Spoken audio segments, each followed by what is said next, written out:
सभी बड़ों को राम राम और बच्चों को प्यार। जैसा कि हमने अपनी पिछली वीडियो में जाना कि जीवन में 7 सुख होते हैं और जिनके पास ये 7 सुख हैं वही इंसान सुखी होता है असल में। और हमने ये सोचा था कि रोज़ हम एक सुख की व्याख्या करेंगे, लेकिन फिर हमने सोचा कि आज की व्यस्त ज़िंदगी के अंदर इतना टाइम किसी के पास नहीं है और दूसरा सभी आज के टाइम में ज्ञानी हैं। और जैसे कि हमने बात करी थी, पहला सुख निरोगी काया है। कोरोना काल चल रहा है, उसके बारे में डॉक्टर्स और हमारे जो बाबा रामदेव जी हैं वो काफ़ी जो है हमें बता देते हैं इसके बारे में। तो कहने का मूल मंत्र यही है कि इसको ज़्यादा डिफ़ाइन करने की शायद हमें आवश्यकता आज के टाइम में नहीं है, सभी समझदार हैं। तो हम इसको जो है 7 सुखों के बारे में थोड़ी थोड़ी बात करेंगे और आगे बढ़ेंगे। जैसे कि पहला सुख निरोगी काया आता है, आप सभी जानते हैं, और निरोगी रहने के क्या क्या तरीके हैं वो भी आप सब लोग जानते हैं। और मेरे हिसाब से निरोगी रहने का जो है वो तरीका है कि पहले आप ये जानें कि ये शरीर है क्या। शरीर हमारा 5 तत्वों से मिलके बना है, धरती, आकाश, जल, वायु और 5वां आता है अग्नि। 5 तत्वों से मिलके हमारा ये शरीर बना है। अब इन 5 तत्वों को आप प्रकृति का नाम भी दे सकते हैं। तो जाहिर सी बात है कि जब हमारा शरीर इन 5 तत्वों से मिलके बना है और हम अगर इन 5 तत्वों को प्रकृति का नाम दे देते हैं तो हमें प्रकृति से मित्रता करके ही आगे चलना चाहिए। जब सूरज निकले टाइम से उठ जाओ, सूरज छिपे टाइम से सो जाओ, जैसे कि पशु पक्षी करते हैं। पशु पक्षियों के अंदर आपने ना हाई बीपी सुना होगा, ना शुगर सुना होगा, ना कैंसर सुना होगा और ना ही आज के टाइम में जो कोरोना चल रहा है वो सुना होगा। इंसान को ही ये बीमारियां क्यों लगती हैं? क्योंकि हम प्रकृति के अगेंस्ट चलते हैं। शाम हो गई, हमारे ट्यूबलाइट बल्ब जल गए, हमारे लिए वही दिन निकल आया। आजकल तो कुकर की जो सीटियां हैं, मैं सुनता हूँ रात को 10 बजे तो कुकर की सीटियां बजती हैं। तो जाहिर सी बात है खाना रात को 11-12 बजे खाना खाया जाता है। लेट सोते हैं, जाहिर सी बात है लेट सोएंगे तो लेट उठेंगे। तो सभी लोग जानते हैं। तो मेरा मानना ये है कि अपने शरीर को स्वच्छ रखने के, स्वस्थ रखने के 2 ही तरीके हैं कि पहले तो अपनी दिनचर्या को बदल लें, दूसरा अपने खान पान को बदल लें, और बाकी इस बारे में सब लोग जानते हैं। अब हम दूसरे जो टॉपिक है हमारा, पहला सुख निरोगी काया और दूजा सुख पास हो माया। अब मुझे एक छोटी सी कहानी याद आ रही है कलयुग के बारे में। ये कलयुग क्या है और ये कलयुग का जो सामना है वो सबसे पहले किससे हुआ, कलयुग कब आया, छोटी सी स्टोरी है, मैं आपको सुना देता हूँ। ये स्टोरी है राजा परीक्षित के बारे में। राजा परीक्षित कौन थे? राजा परीक्षित अर्जुन के पड़पोत्र और अभिमन्यु के पुत्र, उनका नाम था परीक्षित। तो परीक्षित जी जो थे वो एक बार शिकार खेलने जा रहे थे। तो उन्होंने देखा कि एक नदी किनारे एक पैर वाला बैल खड़ा था और गाय खड़ी थी और एक शख्स उनको मार रहा था, दोनों को, गाय को भी और बैल को भी। उनको दया आई, उन्होंने कहा भाई बैल और उसका एक पैर और उसको भी तुम मार रहे हो और गौ माता को मार रहे हो, तुम तो घोर पापी आदमी हो भाई। तो उन्होंने अपना तीर निकाला और जो सामने जो इंसान था जो उनको दोनों को मार रहा था उसकी तरफ तान दिया। अब जो वो इंसान था, मनुष्य रूपी जो इंसान था, वो आकर के परीक्षित जी के चरणों में गिर गया कि मुझसे गलती हो गई और मुझे आप माफ़ कर दो। तो परीक्षित जी ने जब देखा तो वो जान गए कि जो एक पैर वाला ये बैल है असल में ये धर्म है, और जो ये गाय है ये धरती माता है, और जो ये इंसान मेरे चरणों में पड़ा हुआ है ये कलयुग है।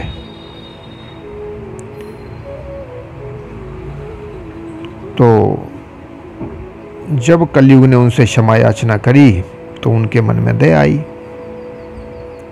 तो उन्होंने कहा भाई तुम इनको क्यों मार रहे हो।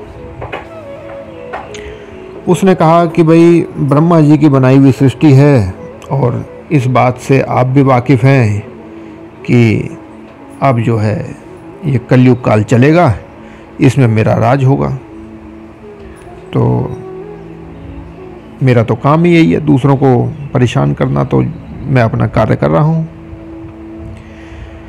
तो राजा परीक्षित ने कहा कि आप जो ये काम करेंगे ये मेरी राज्य की सीमा से बाहर करेंगे, मेरे राज्य में अत्याचार पाप नहीं होंगे।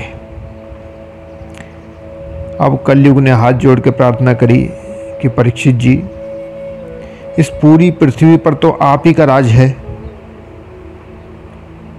तो मैं कहाँ रहूं, आप मुझे बताएं।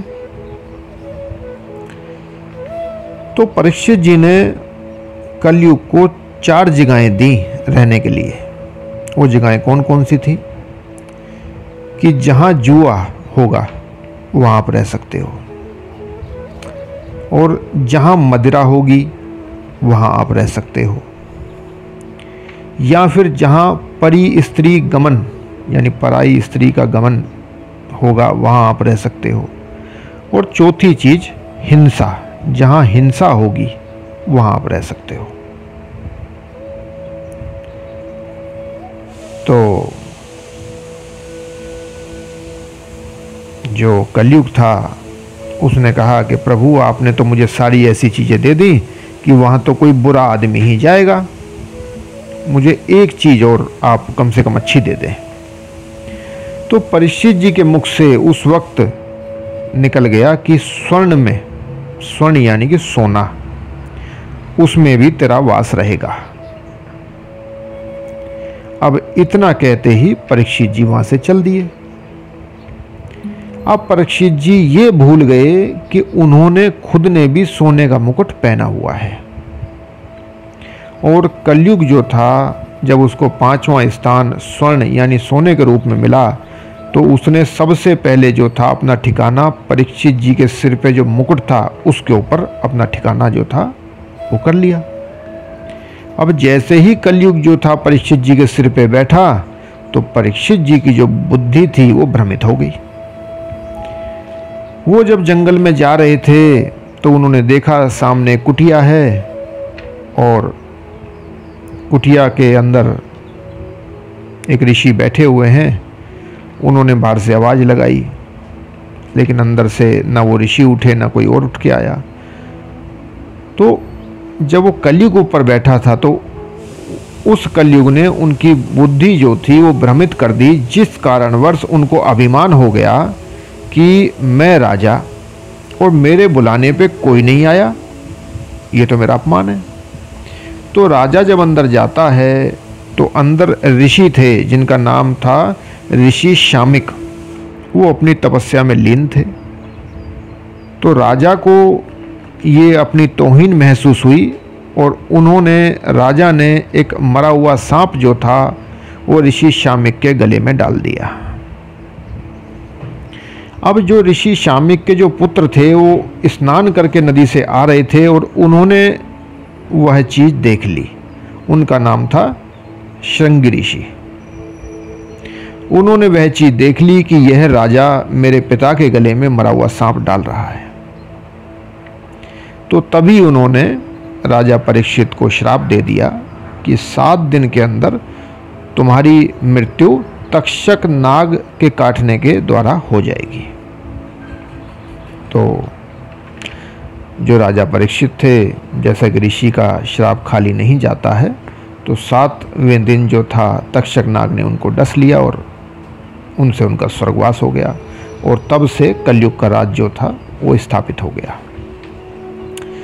अब एक विचार करने वाली बात यह है, यह तो सत्य है कि जहाँ जुआ होगा, जहाँ मदिरा होगी, पराई स्त्री का मतलब गमन होगा या हिंसा होगी, वो गंदी चीज़ें हैं, हम भी जानते हैं। लेकिन अब आपके मन में विचार आएगा कि स्वर्ण यानी सोना, तो सोना तो हर इंसान पहनता है, और यहाँ तक कि देवी देवताओं के जो मुकुट होते हैं वो भी सोने के बने होते हैं। तो फिर वहाँ आगे चल कर के बताया गया कि सोना भी 2 प्रकार का, यानी कि पैसा भी 2 प्रकार का, एक ईमानदारी से कमाया हुआ, एक बेईमानी से कमाया हुआ।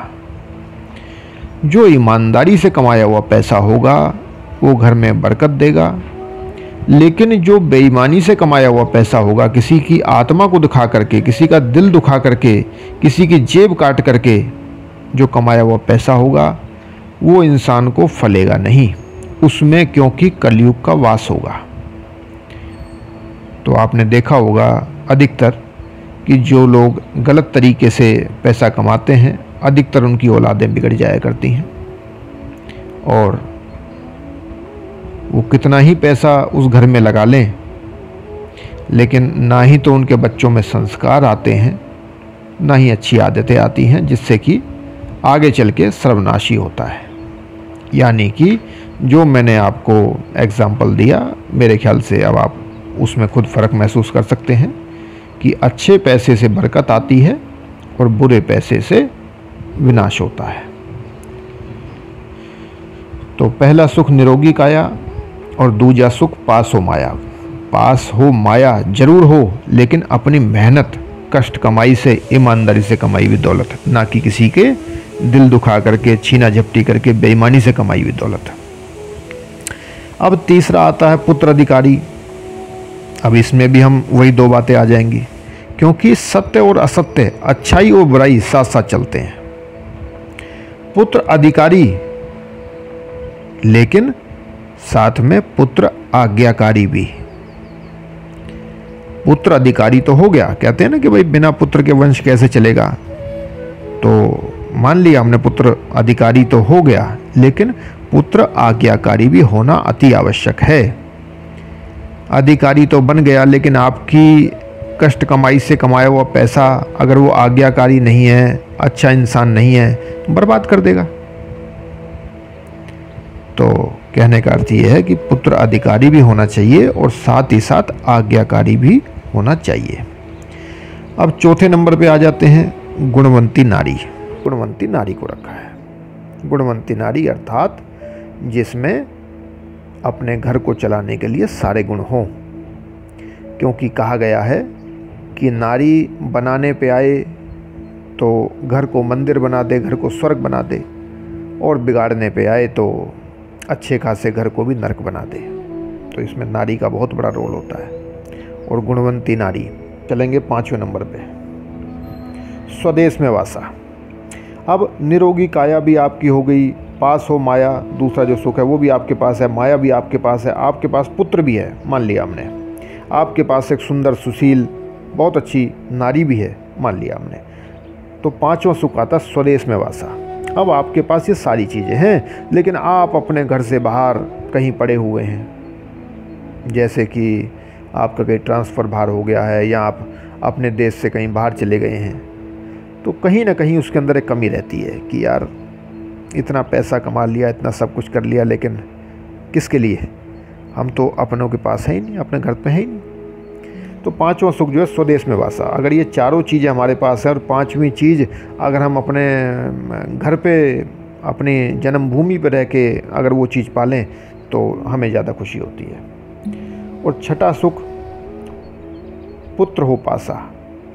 पुत्र में जैसे कि मैंने पहले बताया था, पुत्र भी हो सकता है, जो आपके मित्र हैं वो भी हो सकते हैं, सगे संबंधी भी हो सकते हैं। अब आपके पास निरोगी काया भी है, माया भी है, पुत्र भी है, नारी भी अच्छी है, आप अपने घर में अच्छे से रहते भी हो, लेकिन आपके जो पुत्र है वही आपके साथ नहीं रहता, या आपने डबल बेड का गद्दे की जगह नोटों का बिस्तर बिछा रखा है, पलंग आपका सोने का है, लेकिन आपके रिश्तेदार, आपके भाई बंधु, आपके जो लड़के हैं वही आपके साथ नहीं रहते हैं, तो इस सब माया का, इन सुखों का क्या मतलब। तो छठा सुख जो है पुत्र अधिकार, जो पुत्र हो पासा, तो जो आपके सगे संबंधी हैं या जिनसे आप प्रेम करते हैं या जो आपका पुत्र है वो आपके पास भी होना अनिवार्य है। मुझे इस बात में एक बात याद आ गई। एक बहुत मशहूर हास्य कवि हैं, तो उन्होंने एक बात कही थी कि मैंने अपने लड़के को ज़्यादा पढ़ाया लिखाया नहीं, क्योंकि पढ़ लिख के जो बच्चे हैं वो विदेश चले जाते हैं और वहाँ जाकर वो 1 करोड़ कमाएं या 2 करोड़ कमाएं, उससे हमें क्या। असली खुशी तो तब है कि भले ही मेरा बच्चा 20,000 रुपये महीना कमाए, लेकिन शाम की रोटी मेरे साथ खाए, वही मेरे लिए सबसे बड़ा सुख है। तो अब हम आते हैं अपने 7वें नंबर पे, संतोषी जीवन। अब हमने ये 6 के 6 सुख ले लिए, हम बहुत सुखी हो गए, लेकिन अगर 7वां सुख संतोषी जीवन, अगर हमारे जीवन में संतोष ही नहीं रहेगा, हमारी हवस ही ख़त्म नहीं होगी, तो भी हम सुखी नहीं रह पाएंगे। तो किसी ने कहा है कि संतोषम परम सुखम, अगर कोई सच्चा सुख है तो संतोष करने में है। ये हवस की खोपड़ी या किसी भी चीज़ की हवस हो, वो तो कभी हवस तो किसी की पूरी हुई नहीं ना। तो संतोषी जीवन जो 7वां सुख है वो भी बहुत ही महत्वपूर्ण है, उसको हमने 7वें नंबर पर रखा है। तो जिसके पास ये 7 सुख हैं वही इंसान असल में सच्चा सुखी इंसान है। वीडियो काफ़ी लंबी हो जाएगी, तो आप सब बाकी समझदार हैं। तो ये 7 सुख हैं। कोरोना काल चल रहा है, अपना बचाव रखें, अपने बच्चों की देखभाल करें, स्वच्छ रहें, स्वस्थ रहें, मस्त रहें, निरोगी रहें, अपने बड़ों का आदर सम्मान करें, माता पिता की सेवा करें, बच्चों को प्यार करें। इसी के साथ बड़ों को राम राम और बच्चों को प्यार।